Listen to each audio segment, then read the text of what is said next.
पिंकी के पति कमलेश की दुकान पर गांव का गुंडा जग्गू दादा आता है और धमकी देकर जाता है कि अगर उसने 1 लाख रुपए नहीं दिए तो वो दुकान तोड़ देगा। घर में सभी परेशान होते हैं।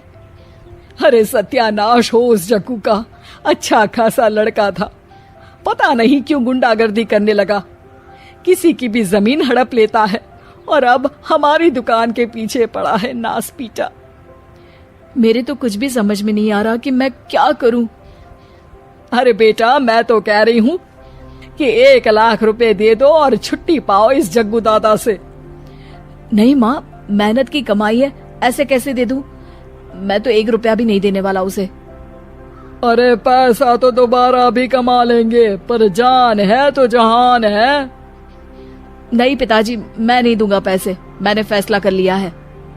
पिंकी कमरे में आकर सोचने लगती है, मेरे पति के ऊपर ये कैसी मुसीबत आ गई है। हे भगवान, क्या करूं मैं?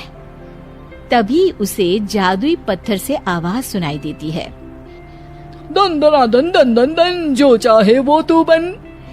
अरे हाँ, मैं भी कितनी भुलक्कड़ हूँ, मेरे पास तो जादुई पत्थर है, पर मैं क्या करूँ? जग्गू दादा तो बहुत बड़ा गुंडा है, उसका सामना मैं कैसे कर पाऊंगी? पर मुझे ये करना ही होगा। पिंकी प्लान बनाती है और उसे एक आइडिया आता है और वो आइडिया वो सबको बताती है।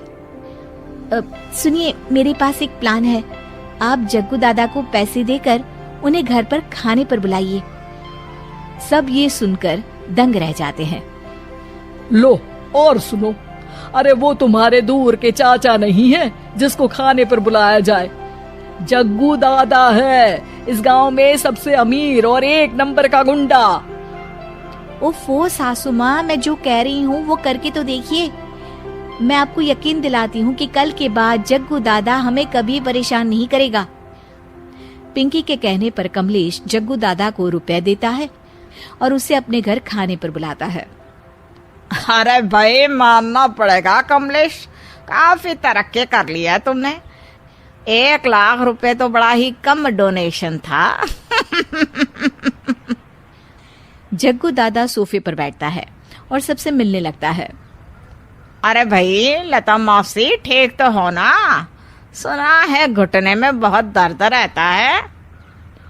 हाँ बेटा, पर तुझे कैसे पता चला? अरे जग्गू दादा सारे गांव की खोज खबर रखता है, और वैसे भी मेरी माँ और आप तो बचपन की सहेलियां थी ना, तो आप तो हमारी मौसी हुई। मौसी कहकर 1 लाख रुपए का चूना लगा रहा है कमबख्त।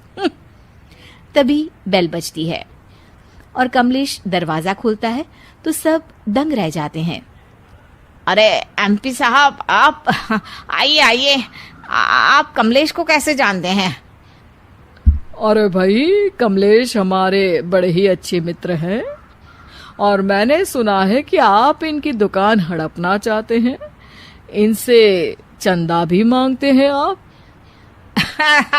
अरे एमपी जी, वो तो बस थोड़ा धंधे में मंदी चल रही थी तो गांव वालों से थोड़ी मदद मांग ली।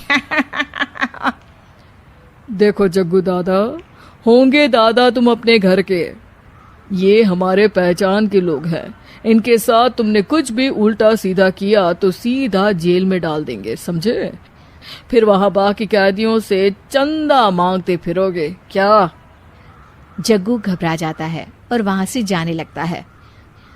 जी जी एमपी जी, समझ गए, हम चलते हैं, हमें माफ कर दो कमलेश बाबू। अरे बेटा, खाना तो खा लेता। अरे जग्गू। जग्गू दादा को भागता देख एमपी के रूप में बदली पिंकी हंसने लगती है और सब एमपी के पास आते हैं और उनका धन्यवाद करते हैं। आपको कैसे पता चला एमपी साहब कि जग्गू हमें परेशान कर रहा था? आपकी बहू पिंकी है ना, बड़ी ही समझदार है, वो मेरे ऑफिस आई और मुझसे मदद मांगी। क्या पिंकी ने यह सब किया? पिंकी अपने रूप में वापस आ रही होती है। अच्छा, मैं चलता हूँ, मेरा मतलब है। अरे ऐसे कैसे, आप बिना खाना खाए नहीं जा सकते, आइए आइए। नहीं नहीं, फिर कभी, मुझे जाने दीजिए। पिंकी भागती है। अरे इन्हें किस बात की जल्दी थी? लगता है कोई इम्पोर्टेंट मीटिंग होगी माँ।